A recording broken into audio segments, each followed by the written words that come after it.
మీరెంతగానో ఎదురు చూస్తున్న మన వేగా జ్యువెలర్స్ రేపే కాకినాడలో ప్రారంభం. వేగా jewellers, Andhra Pradesh, Telangana, USA.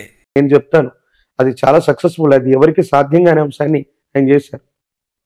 Prajarajyam party పెట్టారు, ఎమ్మెల్యే అయ్యారు 5 ఏళ్లలోనే, అంటే పెట్టిన వెంటనే.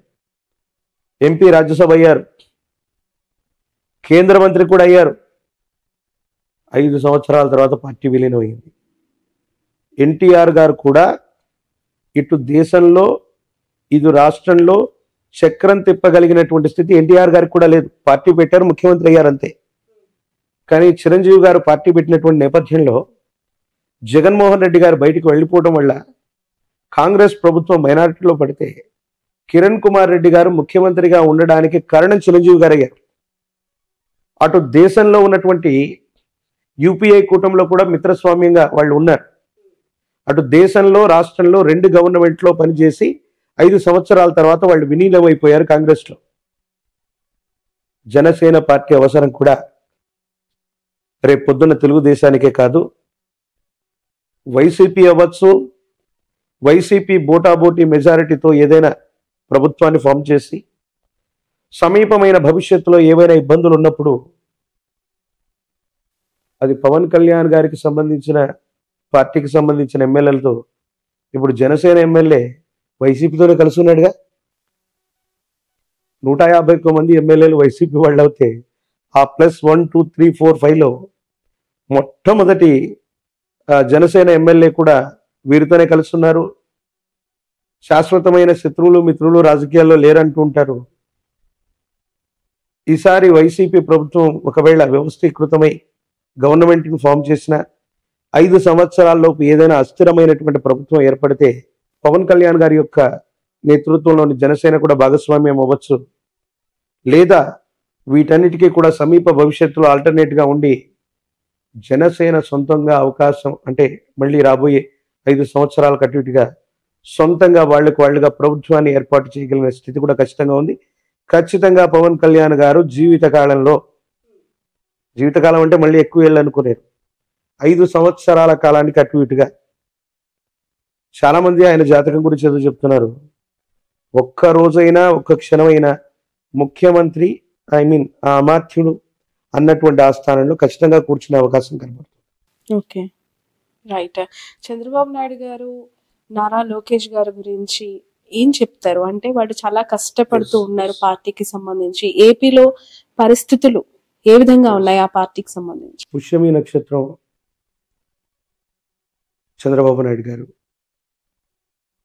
కొంతమంది హస్త నక్షత్రం అని అంటారు. వారి జన్మజాతకాన్ని అనుసరించి ఒకవేళ నా ప్రశ్నాశాస్త్రాన్ని అనుసరించి చూస్తే 2 సంవత్సరాల క్రితం చెప్పాను, 2023లో ఇబ్బందికరమైనటువంటి స్థితిగతులు, ఆరోగ్యపరమైనటువంటి అంశాలు, ఇబ్బందులు. ఆయన యొక్క జన్మజాతకంలో కేతు సంబంధమైనటువంటి స్థితిగతి అధికంగా ఉండటం వల్ల కొన్ని ఇబ్బందులు, సమస్యలు, ప్రతిబంధకాలు ఇప్పుడు ఆయన జాతకంలో జరుగుతున్నాయి. కానీ నారా లోకేష్ గారి యొక్క జాతకం మాత్రం బాగుంది. చంద్రబాబు నాయుడు గారి యొక్క జాతకంలో మనం ఇందాక అనుకున్నాం, మారక దశలు, ద్వితీయ సప్తమ స్థానాల్లో ఉన్నటువంటి గ్రహాలు వాటి యొక్క దశలు వచ్చినప్పుడు మనిషికి మరణ సమానమైనటువంటి కష్టం వస్తుంది. వారి యొక్క జాతకాన్ని నేను అనాలిసిస్ చేస్తే 2002, 2004 మధ్యలో సప్తమ స్థానానికి సంబంధించి శనికి సంబంధించినటువంటి దశ జరిగింది, అంతర్దశ. అలిపిరి ఘాట్లో ఓ పెద్ద ప్రమాదం సంభవించింది. అప్పుడు ఆయన ముఖ్యమంత్రిగా ఉన్నారు, మన ఉభయ ఆంధ్రప్రదేశ్కి ముఖ్యమంత్రిగా ఉన్నారు. అప్పుడు వెంటనే వారు బై ఎలక్షన్స్కి వెంటనే వెళ్ళిపోవడం, ముందస్తు ఎన్నికలకు వెళ్ళిపోవటం, రిజైన్ చేయటం. ప్రాణం మాత్రం కాపాడుకోగలిగారు, పదవి పోయింది. 10 ఏళ్ల వరకే మళ్ళీ ఆయన అధికారంలోకి రాలేదు. మళ్ళీ కమింగ్ టు ద్వితీయ సప్తమ స్థానాలకు సంబంధించిన స్థితిగతుల్లో అలాంటి అంతర్దశలు 2023లో మొదలయ్యాయి. కొన్ని చిన్న చిన్న ఇబ్బందులు, వెంటనే అధికారంలోకి రావటానికి ఆయన మేధస్సు, శరీరం, ఆరోగ్యం సహకరించలేకపోవటం. 2028 నేను మళ్ళీ చెప్తున్నాను, 2028 సంవత్సరం ప్రారంభానికి అటు ఇటుగా మాన్య శ్రీ మాజీ ముఖ్యమంత్రి వర్యులు శ్రీ నారా చంద్రబాబు నాయుడు గారి యొక్క జాతకంలో ఇబ్బంది కలిగించేటువంటి దశలు ఉన్నాయి. ఆరోగ్యపరంగా కానీ, మరణ సమానమైనటువంటి కష్టాలు కానీ, తీవ్రమైనటువంటి ఇబ్బంది కలిగించేటువంటి గ్రహగతులు 2028 ప్రారంభంలో ఆయనకు సంబంధించిన వ్యక్తిగతమైనటువంటి జాతకం, నాకు తెలిసినటువంటి ప్రశ్నాశాస్త్రాన్ని సంయుక్తం చేసుకుంటే ఇప్పటికే ఆయనకు సంబంధించిన కొన్ని విషయాల్ని భవిష్యత్తుకు సంబంధించి నేను ప్రిడిక్ట్ చేసి చెప్పడం జరిగింది. మళ్ళీ కూడా చెప్తున్నాను, ఈ ఉభయ తెలుగు రాష్ట్రాల్లో ఈ హైదరాబాద్లో సైబరాబాద్ సిటీ ఉంది అంటే, అత్యాధునిక సాంకేతిక పరిజ్ఞానం మన భాగ్యనగరంలో ఉంది అంటే ఒక గొప్ప అడ్మినిస్ట్రేటర్. ఆంధ్రప్రదేశ్ రాష్ట్రంలో అమరావతి రావాలన్నా, దేశం మొత్తం గర్వించదగినటువంటి రాజధాని నగరం ఉండాలన్నా అలాంటి గొప్ప వ్యక్తి అధికారంలోకి రావాలి. కానీ వారికి సంబంధించినటువంటి వ్యక్తిగతమైనటువంటి జాతకంలో ఉన్న ఇబ్బందులు, గోచార పరిస్థితులు, కొన్ని ఇతర కారణాలు, దేశ కాలమాన పరిస్థితులను బట్టి విశేషవంతమైనటువంటి జనాకర్షణ కలిగి ఉన్నా కూడా చివరి నిమిషంలో ఏదైనా ఇబ్బంది కలిగే అవకాశం ఉంది.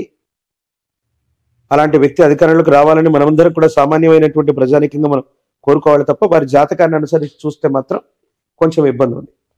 ఇక లోకేష్ గారు వారి యొక్క జన్మ నక్షత్రాన్ని, జన్మరాశిని, గోచార పరిస్థితుల్ని అనుసరించి చూస్తే మాత్రం చంద్రబాబు నాయుడు గారి యొక్క భవిష్యత్ రాజకీయాలకు ఖచ్చితంగా వారసులు అవుతారు. ఈ 5 ఏళ్లలోనే ఒక అస్థిరమైనటువంటి ప్రభుత్వం ఏర్పడితే గనక సమర్థవంతంగా ఆ దేశ రాష్ట్ర పరిస్థితులన్నింటినీ కూడా హ్యాండిల్ చేయగలుగుతారు. పార్టీ మొత్తాన్ని కూడా అధ్యక్ష స్థానంలో ఉండి నడిపించగలిగినటువంటి సమర్థతే కాదు, వారి తండ్రి గారికి సంబంధించినటువంటి యోగాలు నాటిది భవిష్యత్తులో ఉన్నాయి. ఇప్పటికిప్పుడు ముఖ్యమంత్రి అవుతారని చెప్పారు. Okay, right. జూనియర్ ఎన్టీఆర్ కి సంబంధించి చాలా వార్తలు వస్తూ ఉంటాయి కదా, మీ ప్రెడిక్షన్స్ ఏంటి? అంటే జూనియర్ ఎన్టీఆర్ గారు వస్తే టీడీపీకి పునర్వైభవం వస్తుందని, ఆయన రావాలని, రాకూడదని రకరకాల మాటలు వినిపిస్తూ ఉంటాయి. మీరేం చెప్తూ ఉంటారు? ఎన్టీఆర్ గారి తర్వాత ఆ ముఖ కవలికలు, ఆ మాట్లాడేటువంటి ఆ వక్తృత్వ భావన, ఆ శైలి చూస్తే ఎవరికైనా పెద్ద ఆయన చూసినటువంటి అనుభూతి అన్నటువంటిది కలుగుతుంది.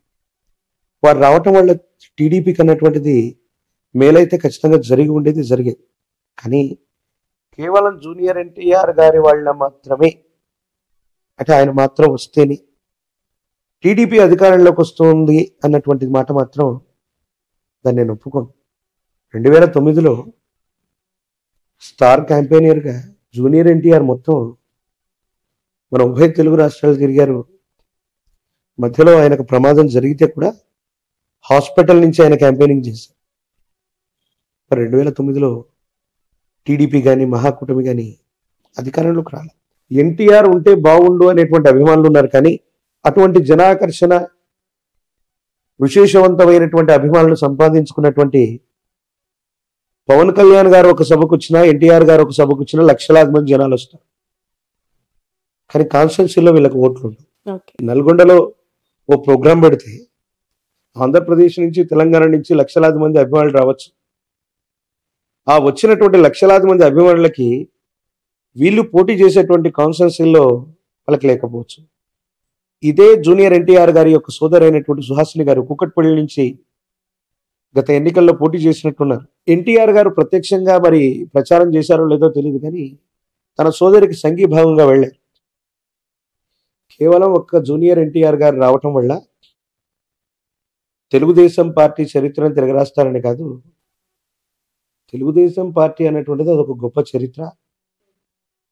40 సంవత్సరాల క్రితం ఆనాడు ఉన్నటువంటి ప్రత్యేకమైన పరిస్థితులను బట్టి తెలుగు వాళ్ళ కోసం ఒక ప్రాంతీయ పార్టీగా ఏర్పడి దేశ రాష్ట్ర రాజకీయాలన్నింటినీ కూడా ఇచ్చేసినటువంటిది ఎంతోమంది కార్యకర్తల యొక్క బలం ఉంది జూనియర్ ఎన్టీఆర్ గారు రావటం వల్ల అడిషనల్ ప్లస్ అవుతుంది తప్ప వారు మాత్రమే రావటం వల్ల ఈ పార్టీ నిలబడుతుంది అన్నటువంటి దాంట్లో అంటే వాళ్ళ అభిమానులు బాధపడచ్చు, వారి అభిమానులు ఇదవ్వచ్చు.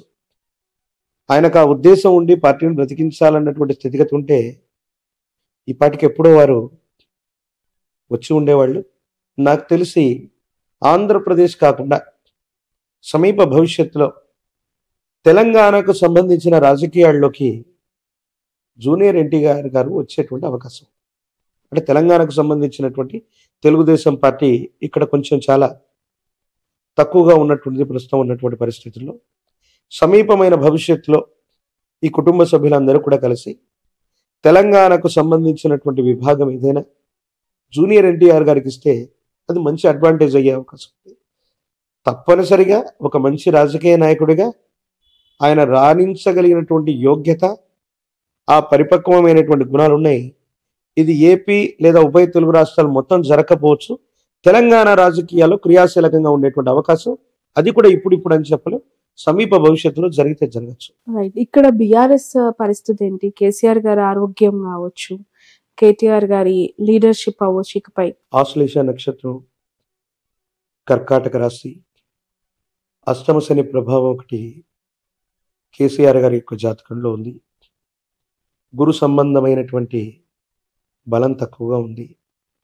ఆరోగ్యం, వ్యక్తిగతమైన జీవితం, భద్రతాపరమైనటువంటి విషయాలు వీటిలో కొన్ని ఇబ్బందులు వచ్చేటువంటి అవకాశం ఉంది. ఇప్పటికే వారికి ఎముకలకు సంబంధించినటువంటి సర్జరీ కూడా ఏదో జరిగినట్టుగా. కేటీఆర్ గారు మృగశిర నక్షత్రం, సమీపమైనటువంటి భవిష్యత్తులో వారసత్వ రాజకీయాల్లో ఒక వ్యక్తి యొక్క పేరును నిర్ణయించగలిగితే బీఆర్ఎస్ భారత రాష్ట్ర సమితి